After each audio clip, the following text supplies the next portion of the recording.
40 years has hosted an impressive list of distinguished topologists who have contributed significant work to the field of geometric topology. This year's speaker, Professor Dan Margalit, is no exception. Dan earned his PhD from the University of Chicago under the supervision of Benson Farb, who was the principal speaker for our workshop in 2012. With over 40 publications, Dan has made contributions to many areas in geometric topology and geometric group theory. He is mainly interested in mapping class groups of surfaces or the study of surfaces and their symmetries. He finds the subject is exciting because it connects to and uses ideas from many areas of mathematics, including surface bundles, dynamics, representation theory, number theory, hyperbolic geometry, type-Mueller theory, and algebraic geometry. Dan is no stranger to Utah, receiving an NSF postdoctoral position at the University of Utah in 2003 under the supervision of Mladen Despina. After he worked at Tufts in Georgia Tech, to now become a Stevenson Professor and Chair of the Department of Mathematics at Vanderbilt University. Without further ado, I surrender the floor to Dan, as you probably are tired of hearing me talk by now. Thank you, Dan, for contributing this talk series to the workshop. Thanks, Victor. Thank you for surrendering. Thanks for the nice introduction. It's nice to see everybody here. A lot of people I've seen recently and people I haven't seen in a little while. And it's wonderful to be in Utah. Did anybody notice the knot on the way into campus? Does anybody know what knot it is? I was really curious. It's right in the Welcome Center, right after you cross the highway, and it looks like a pearl necklace. You know what it is? I think it's a 2,5 or 7. 2,5. It's like a 2 braid. Okay. Anyway, project. Well, I have some pictures on my phone, and we can walk by more on that. The series of talks is on reconstruction problems, and the goal is to do a different kind of reconstruction problem every day. Today will be geometry, and tomorrow will be topology, and on Saturday we'll do group theory. Okay, so geometry today. The title for today is bijections of metric spaces.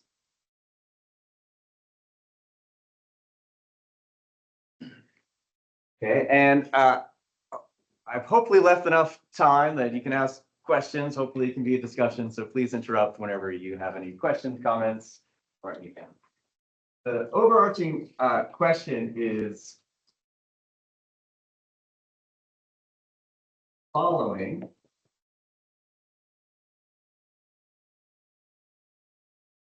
When is a bijection more than a bijection?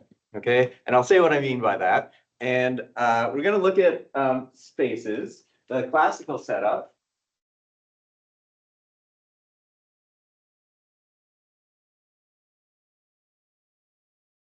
And this goes back to work. There's a great paper by Jeffers, blanking on his first name, but the paper is called Lost Theorems of Geometry. And so I'll recommend that paper for more details. And if you want to hear more, that's where you can read about this. But the work he talks about there goes back to Darboux. Darboux has the Darboux theorem in calculus is currently my favorite theorem in single variable calculus. We know that if you take the derivative, if you have a differentiable function, the derivative might not be continuous, but it always has the intermediate value property. Okay, we don't teach that maybe, but we should. It's a beautiful theorem. Happy to talk about that later. But so here's the setup. We take X as a metric space, and the metric spaces in this talk will in general be nice, and for now they'll be very nice. X might be the Euclidean plane, the two-sphere, or the hyperbolic plane.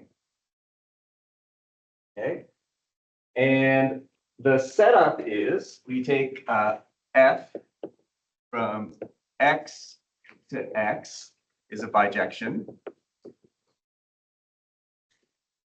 Okay, and here we really just mean bijection. No other assumptions, except I'll add one more assumption. F preserves G at Sx setwise. Okay, so Another way to say this is if you have three collinear points, they map to collinear points. That's equivalent. So in the Euclidean plane, we know what the geodesics are. Those are the straight lines. So this is a bijection that takes all the points on a straight line and does something like from Star Trek or Willy Wonka. It just sends that line over here to another line, but possibly not continuous. Okay. So that's the key point, that F does not restrict to a continuous map on each line. That's the setup. Any questions on that? So going back to the original question, when is a bijection more than a bijection? What would you like to say in this case, right? These are metric spaces. You'd like to say this is a nice map, like an isometry. Okay, and that's almost right. Here's the theorem.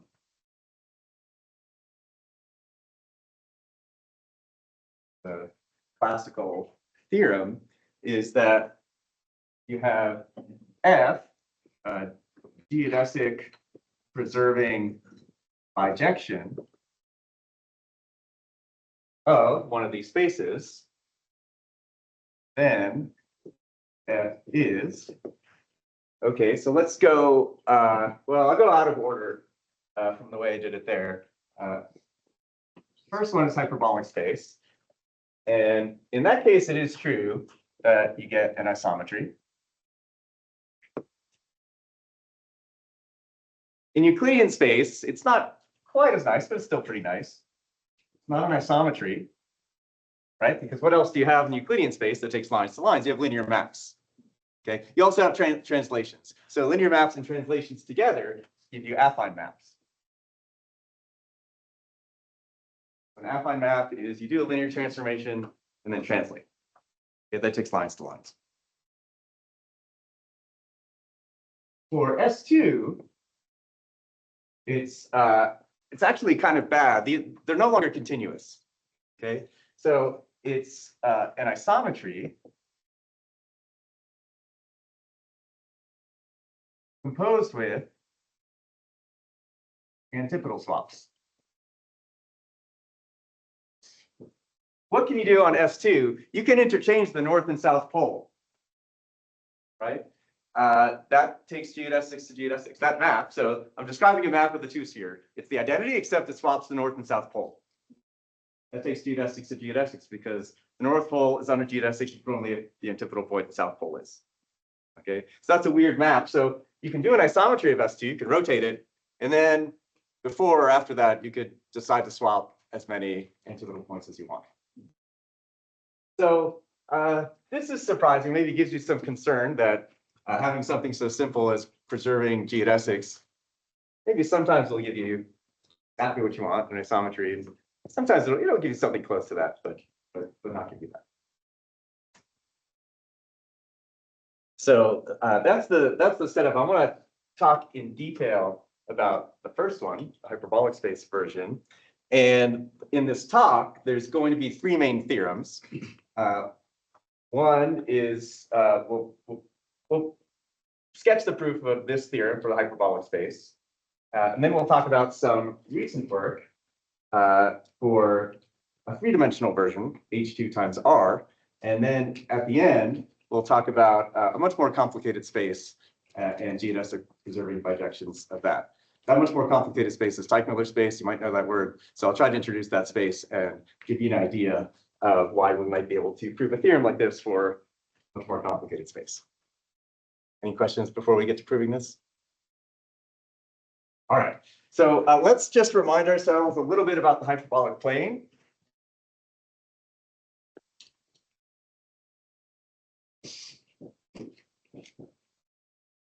I think for this talk, we can mostly think of the hyperbolic plane as the interior of the unit disk. And I'm drawing the boundary of the unit disk as a dotted line, emphasize that it's not there. And the geodesics in the hyperbolic plane are circles that are perpendicular to the boundary. Okay. Hopefully this is familiar, but if not, feel free to ask questions. Another kind of circle that's perpendicular to the boundary is a diameter. Okay, we consider that to be a circle perpendicular to the boundary. So here's another geodesic here, another one here. I can't help it. Did anybody see the basketball last week? My Knicks, they won the championship, 53 years. It's exciting. You're probably bored of hearing about it, but I was in New York yesterday for game 6. Anyway, only a couple of you will understand that, but I went to the Garden. All right, so this is the hyperbolic plane. Those are the geodesics. Okay, why is the hyperbolic plane interesting? Why was it kind of invented? Well, maybe many reasons, but one reason is it doesn't satisfy the parallel postulate, right? So here's a straight line here. Here's a point. Okay, here's my straight line. Here's a point. There's a geodesic that's through the point, that point P and parallel to this original line, but there's more than one. Okay. I don't know if my picture is great, but that's another circle that's perpendicular to the boundary. In fact, there's infinitely many lines that go through P and are disjoint from L. They parallel to L. So that's very different, of course, from Euclidean space. And so this is the reason why you need the parallel postulate for Euclidean space. All right. Any questions on basics of the geodesic? So one way, maybe in Klein's vision, one way you can describe a metric space is to say what the geodesics are. So I don't have to tell you the metric in a hyperbolic space. The only thing you need to know for this talk is that those are the straight lines. Okay. So how do we get geodesic preserving bijections of hyperbolic space? Well, we, of course, perform isometries. What are the isometries? The isometries are, well, there's a couple kinds. There's Mobius transformations. Okay. If I apply a Mobius transformation of the Riemann sphere, that preserves the unit disk. That takes circles to circles. It preserves angles. So that gives me an isometry of a hyperbolic plane. That's going to take geodesics to geodesics. Another thing you can do that's not quite a Mobius transformation is a reflection in a line. In a line or a geodesic. Let me say geodesic. Okay. That doesn't preserve the orientation of the plane, so it's not a Mobius transformation, but we'll also look at those. Those are isometries. All the things I'm listing are isometries. So we of course want the answer to be that there are no unknowns. It's just the isometries. But again, the thing you're starting with is not continuous in any way. So somehow you have to build that up. And like basically you bootstrap up little by little until you get to an isometry. So we're going to explain how that works. Questions? Okay, so let's give the outline of how this goes. All right, like I said, the goal is to try to build up little by little. So step 1 is F preserves the ordering on each geodesic. Okay, that's good because what do we know about bijections of the real line that preserve the ordering? They're homeomorphisms. So this already gives us some kind of continuity.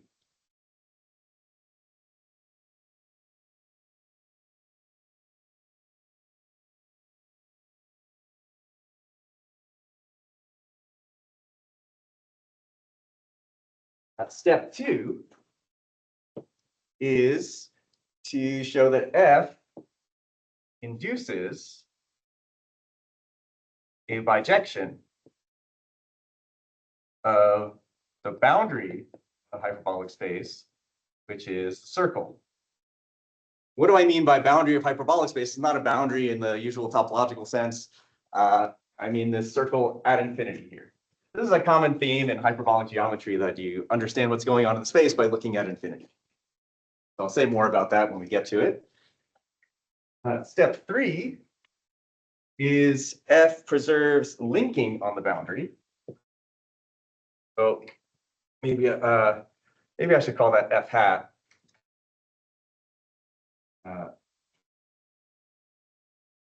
Call that F hat of the boundary. F hat preserves linking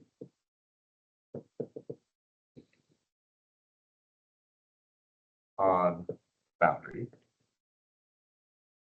What does linking mean? We're looking at a very simple version here. We know how to put S0 as a pair of points. So I can have two S0s on the circle, and linked means they link, they alternate. Okay. So that's that step. Step 4, I'm really upset about. It says that F hat respects reflections, and I'll say what that means later.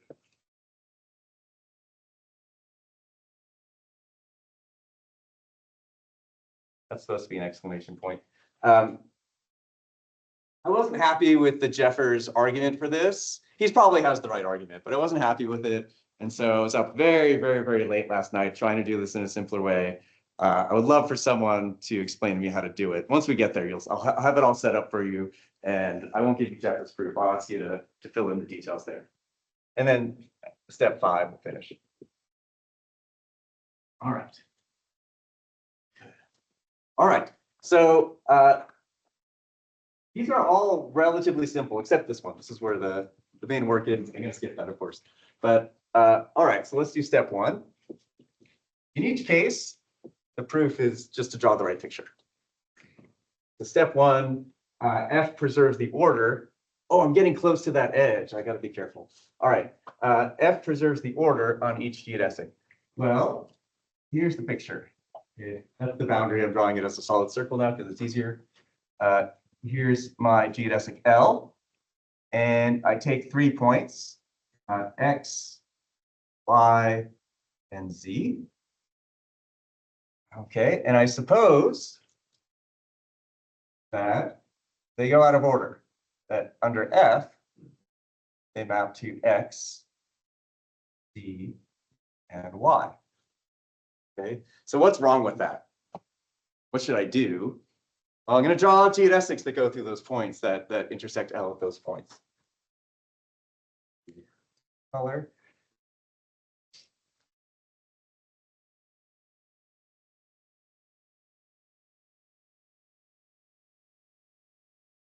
Okay, so a subtlety here that takes a second is when I have this bijection that preserves geodesics, it has to take intersection points to intersection points, right? Just from the set part of it. Okay, so you draw this picture and say, well, why can't this happen? What's the contradiction here? And the answer is that here, any geodesic that intersects, maybe I could call this this line L sub Z, or the Z line, I'll call this the X line. Any geodesic that intersects the X line and the Z line has to intersect the Y line. Okay, over here, because I have all this room, I can find a geodesic that intersects the X line and the Z line, but not the Y line. So what's the geodesic going to do here? It doesn't know what to do. All right, so that can't happen. All the arguments are kind of like that. So you could probably kind of do the rest of the proof from here, but I'll go through a few more of the steps. So since that's kind of like the first place we're actually using all the assumptions and everything, any questions there? Weird kind of argument. We're not used to dealing with bijections. Say it again. Sorry. Say it again. again. Yeah, say it again. So you assume that F permutes the order of the points, so X, Y, Z goes to X, Z, Y. Okay, and so you name these geodesics. This is you just pick your favorite geodesic, LX, LY, and LZ that goes through those points, right? And you ask, well, those would have to go, since they're disjoint geodesics go to disjoint geodesics, so it has to go to some picture like this, but the order has changed, right? And well, the reason that's a problem is because then I make another geodesic. This is now my 5th geodesic in the picture over here. That hits the LX and LZ, but not LY. But all these incidences have to get preserved. And so that's a contradiction because this purple one has nowhere to go. You can't hit the Z line and the X line without hitting the Y line here. So it's that separation problem. So you're applying this to the inverse.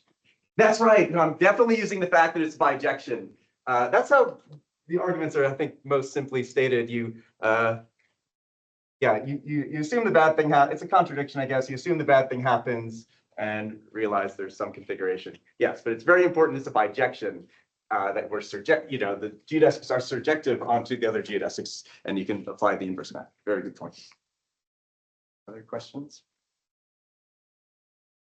That's the key thing. You can understand how the other ones, because they become easier as you get used to it. I'll put step 2 over here as well. Step 2, what's step 2? F induces a bijection. So how am I going to get a map on the boundary? What's a point on the boundary here? Well, you can think of the point on the boundary as, well, let me do this point on the boundary. You can think of a point on the boundary as the set of all geodesics that go through that point. Okay, so I want to show the collection of geodesics that have the same point on the boundary mapped to a collection of geodesics that have the same point on the boundary. Then the way I get a map on the boundary is I say, well, pick a point on the boundary, take that collection of geodesics. It goes to a similar collection of geodesics that looks like a fountain. Okay, and that's where I map the point on the boundary. So the point on the boundary gives me a fountain. I'm going to show fountains mapped to fountains. And then a fountain gives me another point on the boundary. Okay. I don't actually have to show fountains go to fountains. I just have to show that two geodesics that have the same point at infinity map to two geodesics that have the same point at infinity. And then by transitivity, you get the whole fountain. So again, same idea. I'm going to start with this picture. Okay, those are disjoint geodesics. It looks like they hit, but that's at infinity. Okay, I'm going to assume that F does the wrong thing.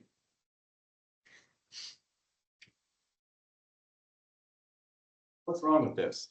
It's not obvious. But I'll give you a hint.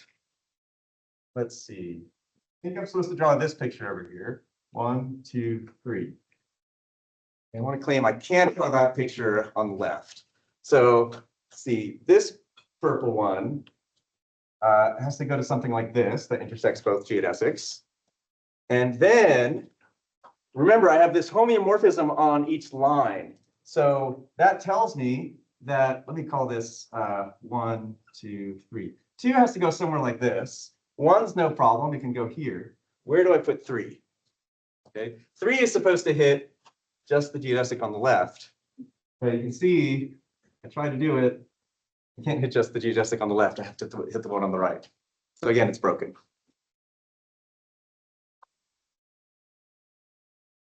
So all we've used is the incidence is preserved, and we use step 1 that the ordering is preserved. That 1 and 3 have to be on opposite sides of this line on the left.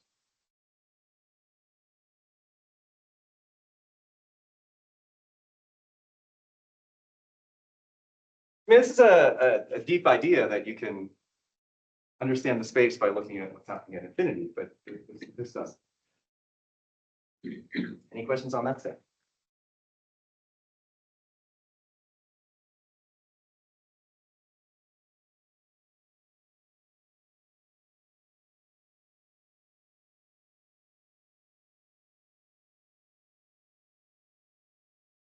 All right, what's step 3? Oh, that one's actually easy. I can even fit it there. I don't know if you can see it. Step 3 is the easiest of them all. Why is linking preserved? Anyone want to? So I'll do that here. Why is linking preserved? So what does linking mean? I want to know that now colors are important for this one. I want to know, so I have a map on the boundary. I'm not even looking at the interior of space, although I'm going to have to use that. I have two S0s in S1. And I suppose the wrong thing happens. And it goes to this. What's the problem? Intersections won't be right. What intersection? Yeah. What intersection? Yeah, exactly. Here, there's a unique geodesic here. It has to map to this geodesic here. Okay, this is the unique geodesic in both fountains. Okay, and fountains are mapping to fountains. And the purple, well, we have geodesics that intersect now mapping to geodesics that don't intersect. So linking at the boundary is the same as having the geodesics intersect. So, but that one's actually the easiest step. Oh, and I forgot to say here, what do I know if I have a map of the circle that preserves linking? What do you know about such a map? Bijection of the circle that preserves linking. It's a homeomorphism. It's the same idea as here. Okay, so this implies that a homeo.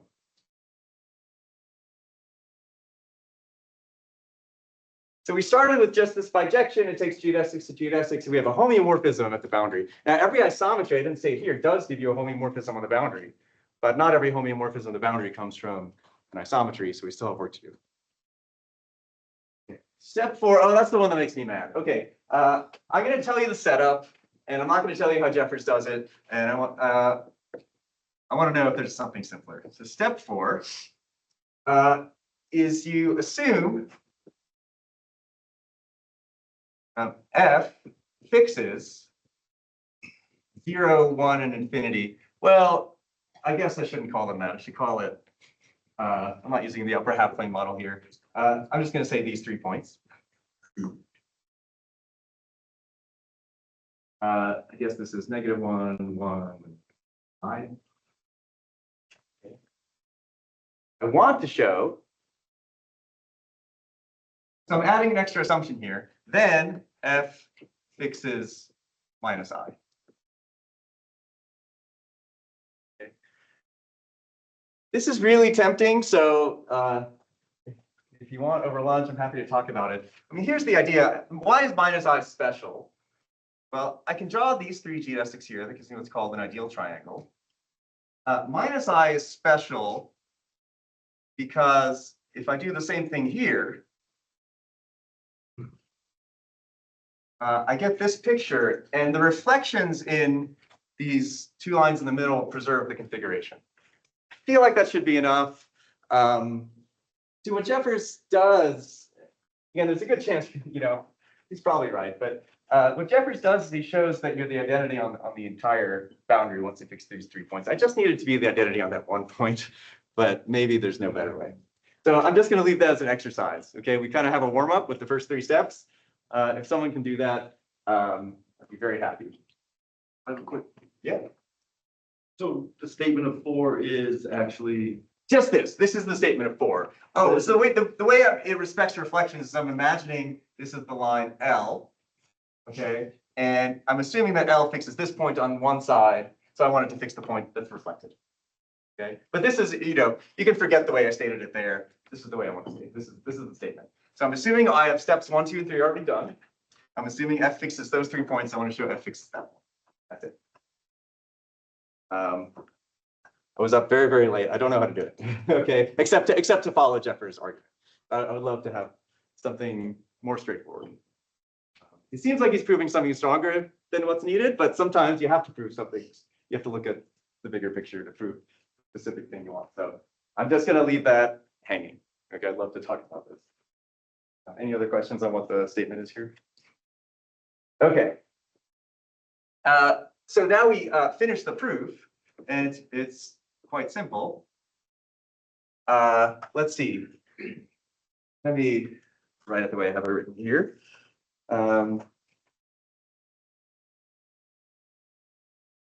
Okay. Well, we have that f hat is a homeomorphism. So step 3 implies f hat is a homeomorphism, as I said.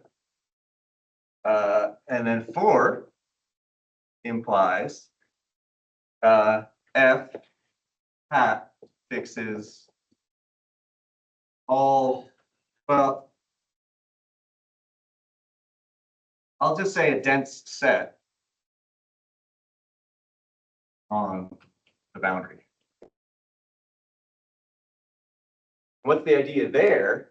Once I have step 4, I just keep going.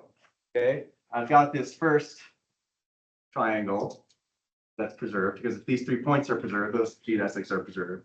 Then I reflect, I get this point's fixed, and then I reflect on all these, and you can keep going, and you'll get a dense set on the boundary. This is called the Berry tessellation of the hyperbolic plane. we'll get a dense set that's fixed. So that's what step 4 is for. Okay, so if you can always reflect along, if whenever you fix a triangle, you fix the corresponding reflected point, then you can just keep going. That's the idea. And then that implies you're done. Well, no, that implies that hat is the identity because it's a homomorphism. That's the identity on a dense set. Why are you done now? Why does that imply F is the identity? So it's only at the very last step that we actually go back into the space. And the reason is, well, you pick your favorite point in the space. You find two geodesics that intersect at that point. Since those geodesics aren't moving, because their endpoints aren't moving, that point has to go, those geodesics have to be fixed, and so that point where they intersect has to be fixed. So that's it. So modulo step 4, which again, you can find an argument in Jeffers that focus. Questions? So you're proving they satisfy, like preserve geodesics and their identity. No. Oh, great. I skipped the setup. Thank you for asking that. Okay, so I start with a geodesic preserving bijection. Yeah, I skipped the setup, which should have been step right here. Okay, I start with a geodesic preserving bijection, and I get this homeomorphism on the boundary. Now I post-compose that geodesic preserving bijection with a Mobius transformation or an isometry, so that it fixes 0, 1, and infinity. Or sorry, so it fixes 1 minus 1. So I can do that. For any 3 point, it's triply transitive, so I can fix those 3 points. Then by step 4, I get this dense set. And so after post-composing my geodesic preserving bijection with an isometry, I get the identity. Therefore, the geodesic preserving bijection is the isometry inverse. Thank you for asking that. I skipped that. Okay. Other questions? Okay. So that's theorem number 1. I'm going to tell you that's classical. I think it's beautiful. By the way, there's an interesting question here. Here you get affine. I don't know what's the right condition to put on points in the Euclidean plane so that you get an isometry. Maybe it's something about points in this configuration. Maybe if you preserve points in configuration like this, maybe you're an isometry because you're preserving the right angle there. I don't know. So maybe I can.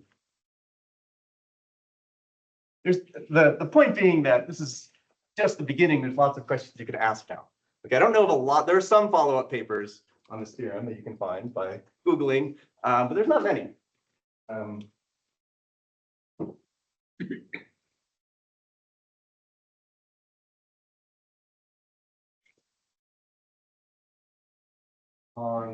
geodesic preserving bijections of E2 or En to get an isometry.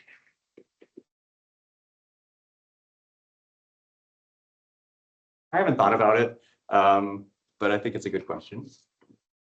I also want to mention here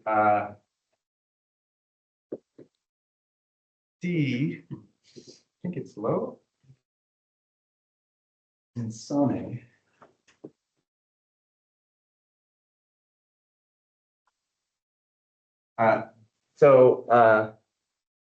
Sane was, they're both mathematicians in Dakar, in Senegal. Karim Sane was a postdoc with me. And so they got interested in this. And instead of preserving geodesics, they preserved horocycles and showed you get an isometry.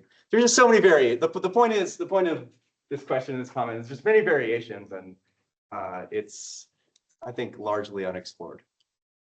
So I want to give you two other directions where I think shows the richness of these kinds of problems.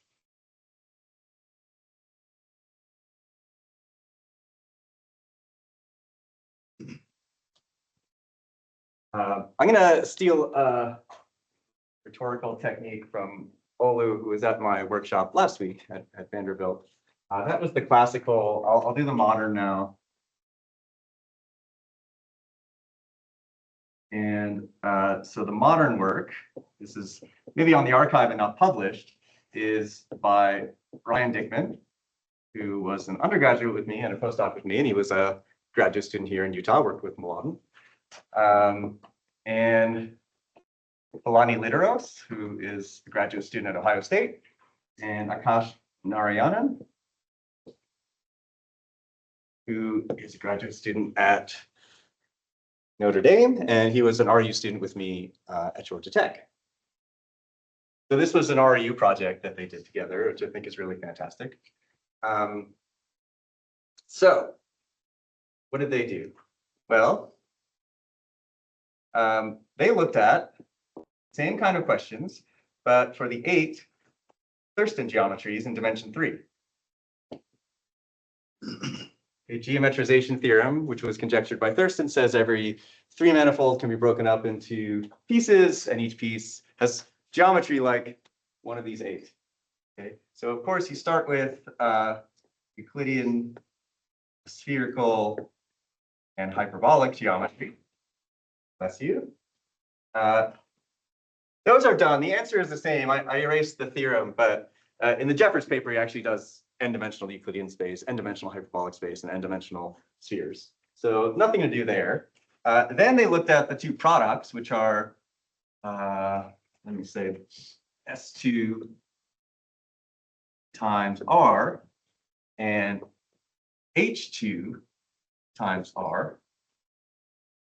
And then there's 3 others, which are called nil, sol, and SL2R tilde. Okay. All of these spaces come with their geometries, whatever the last 3 are. If you don't know, that's okay. And so you can ask the same questions. And what they did is they classified all geodesic preserving sections, which I was really happy about. I was hoping, okay, maybe they'll get one of them, one of the ones that hadn't been done already. But they worked really hard and got all 5 of the ones in the bottom 2 rows. I mean, yeah, it's hard to even say what a geodesic and SL2R tilde looks like. So, it's an impressive paper. It's on the archive. I'm going to talk about just one of them. I'm just going to talk today. I'm just going to talk about H2 times R.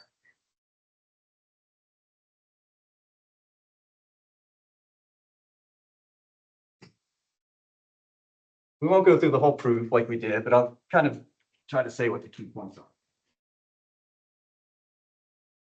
Theorem by Dickman, Literos, and is that any geodesic preserving section H2 times R to itself is an isometry times an affine map. So in other words, it's the answer that you have for H2 and the answer you have for R just taken together. You might hope that, oh, whenever I have a product of geodesic metric spaces, you can always just say the answer is the product. That's not the case. In fact, for S2 times R, I think the answer ends up being the same, but the proof is much harder. So I don't know of any way to prove this just by saying, well, it's a product. So any questions on that statement? I said it in a funny way. So, okay, and so there's 2 ingredients to this, which is really 1 ingredient. There's the 1 ingredient is the key idea, which we'll get to in a minute, is to classify 2-dimensional, totally geodesic subspaces or subsets. Let's say subsets. Talking about bijections here. So it's a totally geodesic subset. It means you take any 2 points in the subset, draw the infinite line between them. That has to again be in the subset, and then you have to keep going and keep going, right? So you start with a few points, you connect them, then connect all the points on those, then connect all the points on those. That's what a totally geodesic subset is. All right. Questions there? Okay, so I'm going to tell you, what do I call it here? A proposition, a theorem, the submanifold lemma.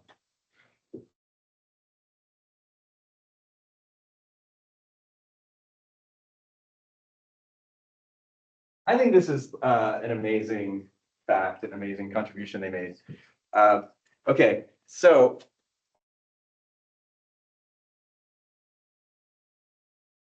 any totally geodesic subset of H2 times R. I should put an asterisk here because this is much more general. You just need a metric space with some very mild properties, but I'm just going to stick to this here. Wait, before I tell you what the answer is, let me just say why it's hard to understand. I'm thinking about Teichmuller space, which I'll talk a little bit about at the end. So maybe your totally geodesic subset, okay, it's got to have one line in it, right? Then maybe it has more than just the line. Maybe it has this point, right? Okay, now it's got to have that line in it, right? But also, I mean, actually, lines connecting that point to every other point on the original line. And but maybe this is like, this picture's deceiving, right? This is some high dimensional space. Maybe this room picture is really twisted. Now I have to like connect all pairs of points. You see, I just have to keep going, right? It seems like it could be a mess.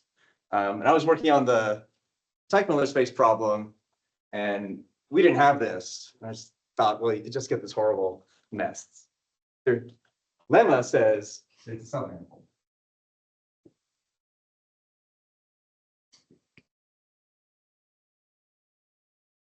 It's not clear that that should be nice. We're just talking about connecting points by geodesics. Why should it be nice?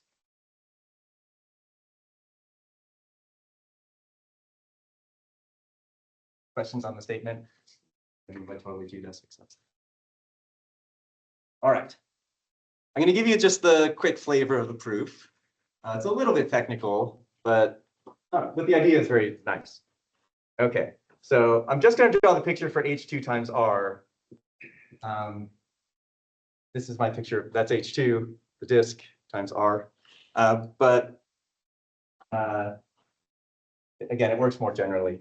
I can tell you, if you're interested, what the more general condition is. So let's see, I should assume that my subset S has a point X. So what I'm drawing here is the exponential map. And I'm just going to label points by the same letter. So this is like, I guess X is 0 for the exponential map. Okay. And here's what I do. Well, I assume that this totally geodesic subset has a geodesic. That corresponds to a geodesic in R3, right? Pre-image under the exponential map. At least locally, this is a diffeomorphism, right? That's what I'm using. Now, well, I should assume that there's some other point, Y, over here. Y. That's too small, sorry. That's messy. So that's Y. And because Y is close to X, I can draw its pre-image under the exponential map. Okay. And because everything's nice, the geodesic from Y to X here corresponds to a geodesic here. Okay.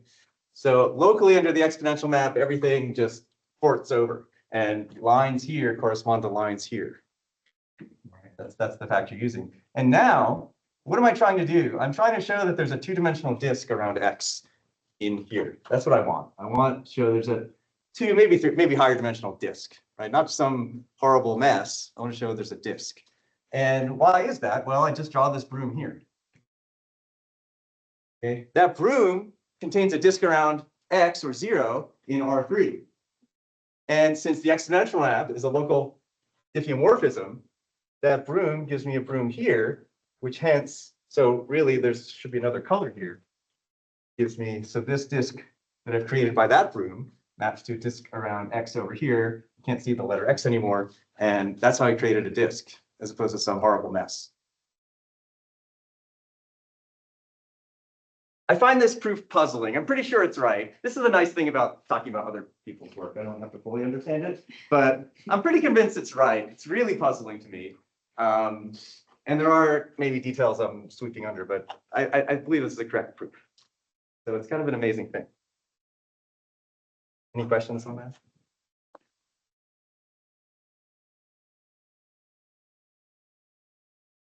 If it doesn't make any sense, you can believe this is true, and we'll go on to the next step. But yeah, I'm happy to answer questions. It's such a weird proof. The pieces in the themselves have to do that, right? Like it's only the lines to the origin. So the claim is that yeah, that's right. That's right. Right. How does the exponential map work? The geodesics in the origin map to geodesics in the image.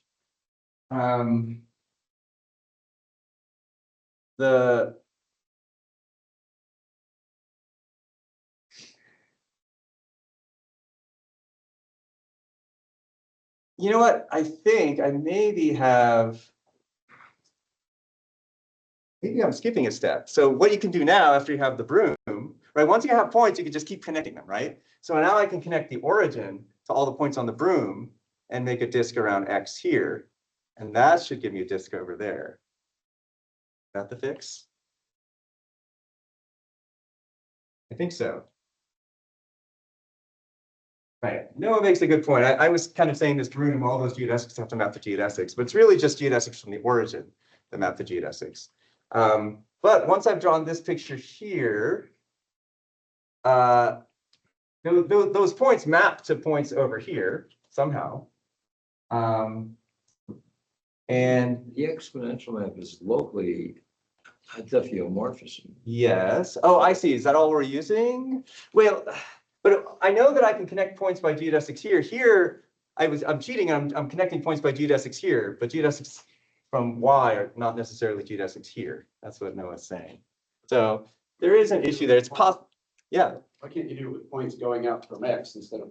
Yeah, that's. Going out from X instead of Y. Yes, but I think, yes, that's kind of what I think that's what my proposed fix was. You do need some points off of the original line to then shoot from X to the points. So I think maybe you draw this just one, a couple pieces of the broom, right? And then you can shoot from X to those points, and that gives you a disk. So I think that's the fix. Yeah, thanks for pointing that out.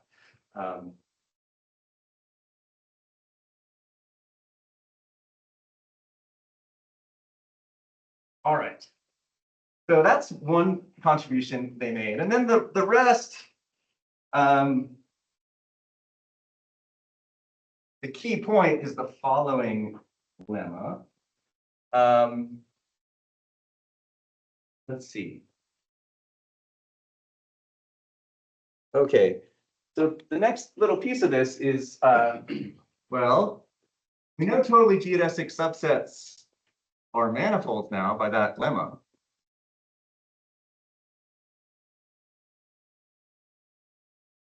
But for H2 times R, what are the totally geodesic subsets?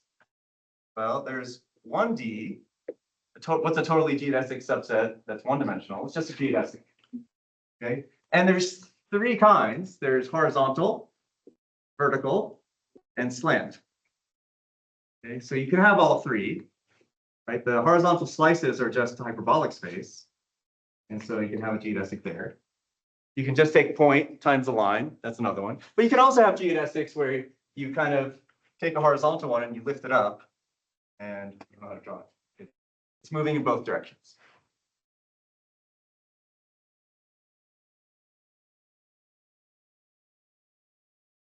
What are the 2D totally geodesic subspaces?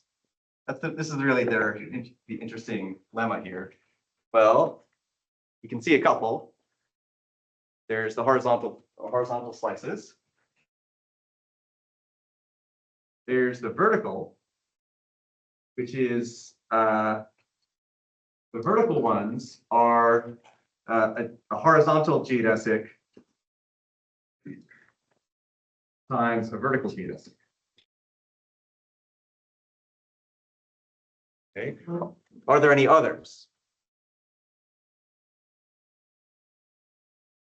it's hard to tell just, if those slant ones are giving you kind of slanted totally geodesic subsets. But it turns out their lemma or proposition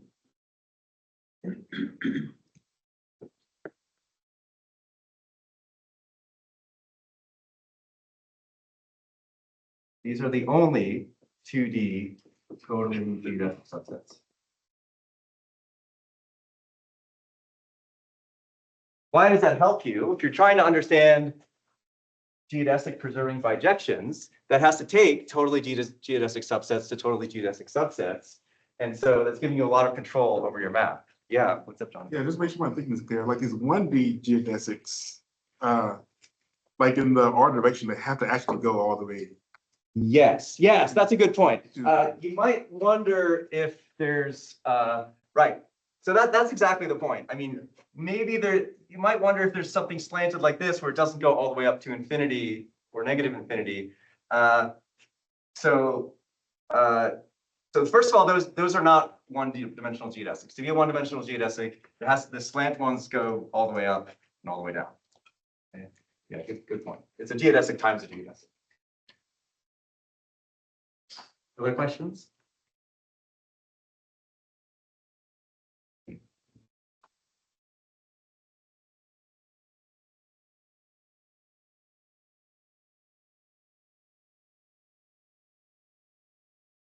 I'm going to give you an idea of why this lemma is true.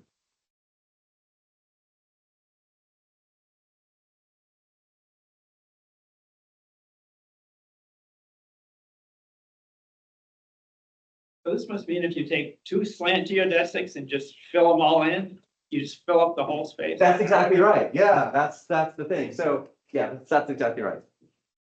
So I think I want to prove this, and I'll say a word about type-color space at the end. But I think this is worth proving. Okay, so what's the proof of the lemma?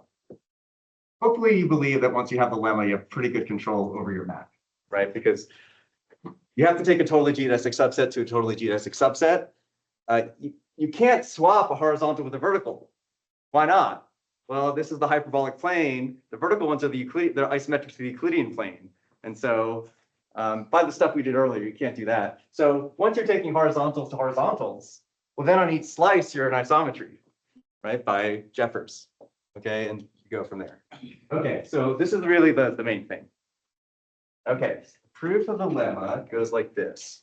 Let S be totally geodesic 2D subset of H2 times R. Okay, the submanifold lemma implies S is a surface. Doesn't matter. All that matters is that it's nice. So you can just replace the word surface with nice. Okay. This implies that S intersect a horizontal slice is a geodesic.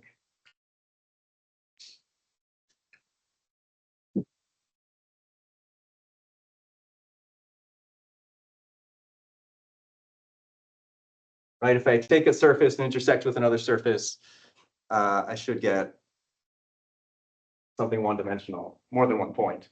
And so you have to get an entire geodesic. We might ask, why is it not more than a geodesic? Let's assume that S is not horizontal or vertical. And the goal is to get a contradiction. All right. Okay, well, it still has this property that it intersects every slice in a geodesic. So the picture is going to look something like this. We're assuming it's not horizontal. Wait, let me say it the way I said it here. S not horizontal implies there exists a non-horizontal geodesic in S. and S is not vertical,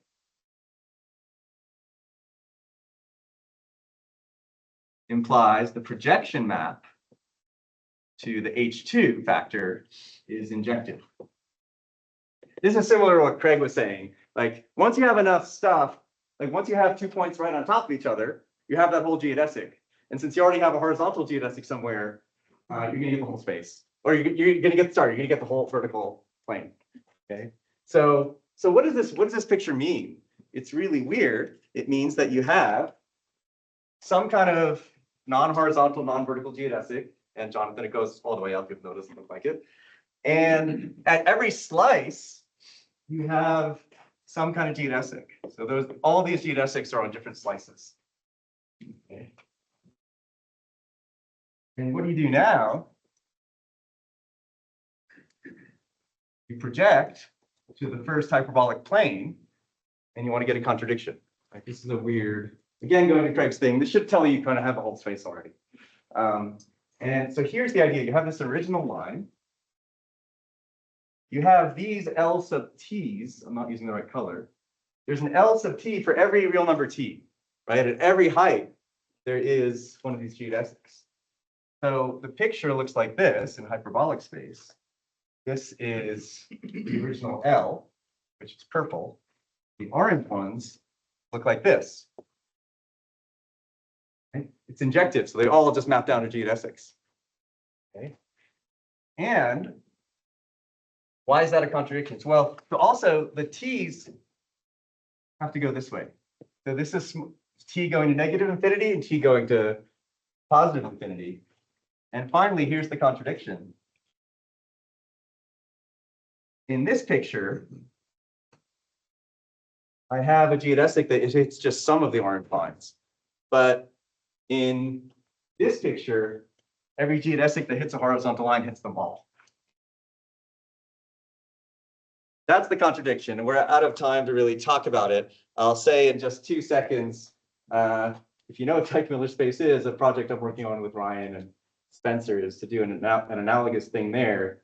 The key point is, if you know about Teichmüller space, they contain lots of hyperbolic planes. And so you want to use a similar strategy to show that those hyperbolic planes map to other hyperbolic planes. Well, that's all I had time for that. But thanks very much for your attention.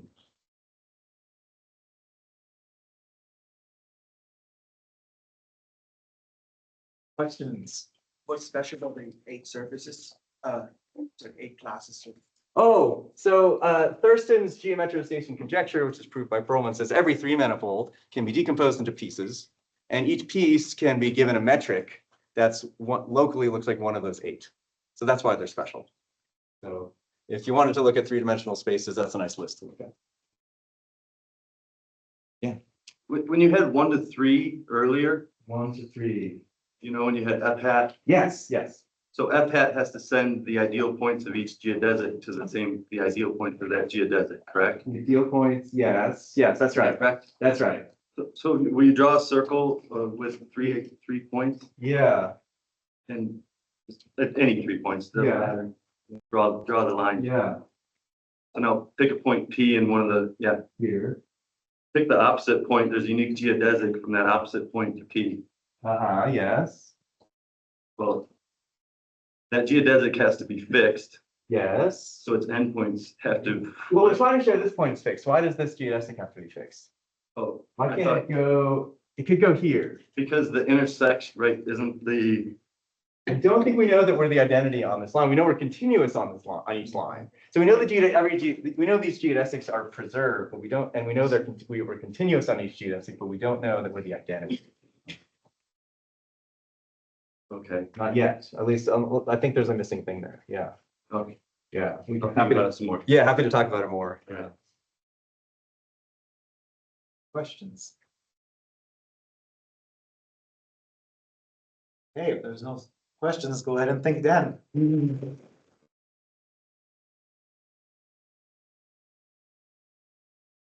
Okay, so now we're gonna have a 90-minute lunch break. We're gonna go ahead and reconvene here at 1:30. Our next talk is at 1:35. If you're looking for some food and you have your folder, the back of the folder has a map.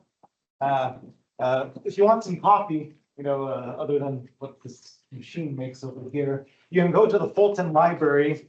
It's labeled FL, and there's a Starbucks over there.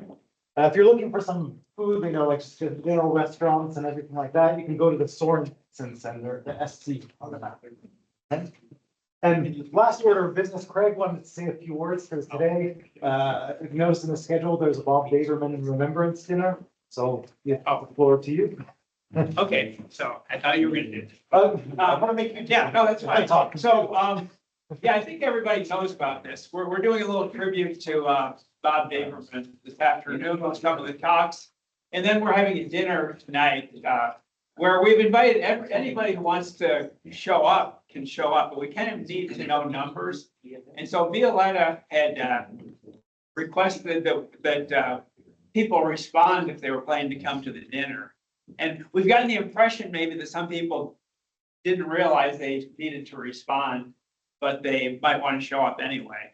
And this is flexible enough that can be done, but we would like to get a head count before we show up at the restaurant at 5:30 this evening. It's gonna be a very informal event, by the way. It's just a chain Italian restaurant. We'll order and pay for our own food, but we'll spend some time just reminiscing and talking about this great friend and mentor of a lot of ours, Bob Daverman, who a lot of you know, maybe a few you don't, but you're still welcome to show up. But if you haven't told us you're coming and you would like to come, let us know now so that we know how many names are. We don't really need names. We just need to know how many numbers to add to the list so far so that they'll be prepared for us. So maybe you could just come and well, maybe I should just do a show of hands. If you didn't respond, but you would like to show up for this dinner tonight, could you maybe let us know now, just so we. Again, sure if we were. Yeah. Yeah. I didn't think about that possibility. Yeah. But of course, if you don't want to raise your hand right now, you can just submit your name. Victor, Let me know. do you have an actual list? Because I think Violetta has a list. Yeah. So we have the list from the sign up form, and then there's a few extra from Okay, email. I bet we can do this right after lunch. If we got a copy of the list here, Yeah. people could look. And if their name is Okay. not on the list, but they want to show up, they can write their name. Let's do it that way. Okay. I think Violetta will be okay with it. Okay. So, okay. No worries. Is there an email? All right. See you back here at 1:30. And by the way, if you didn't get a folder, but you registered for the conference, come up to me and get one.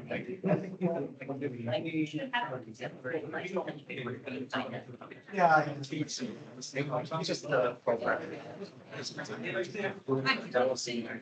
Yeah. Right now.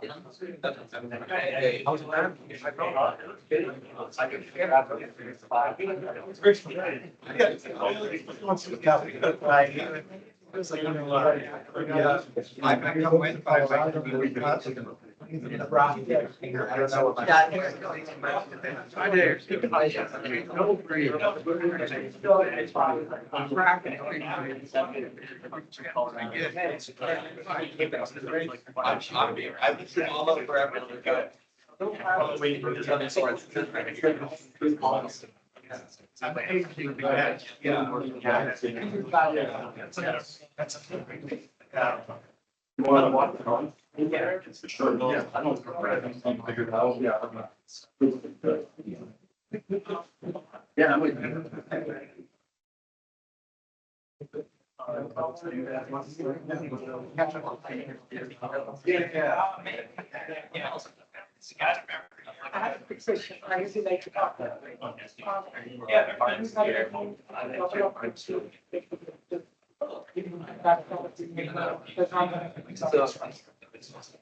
Yeah, right.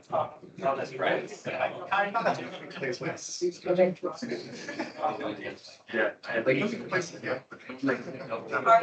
make it where I'm saying. Nobody makes everything. Like that, like a cup. Yeah, I saw like. I think when you're done, it's nice.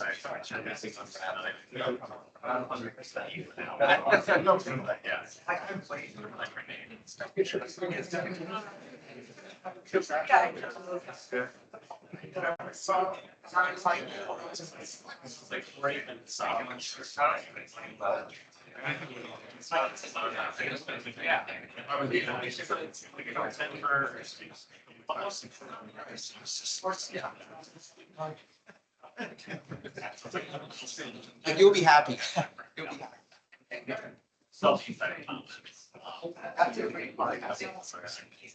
Yeah.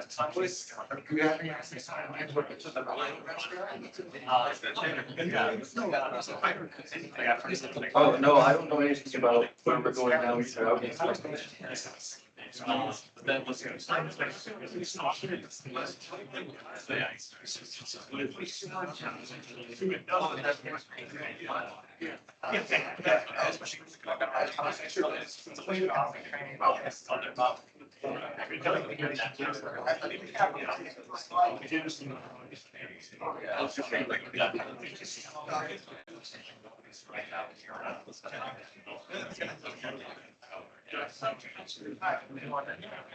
Yeah.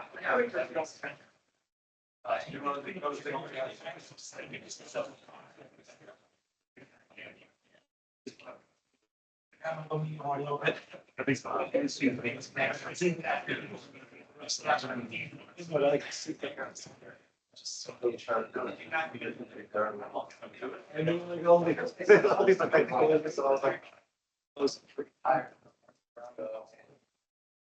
but now things just.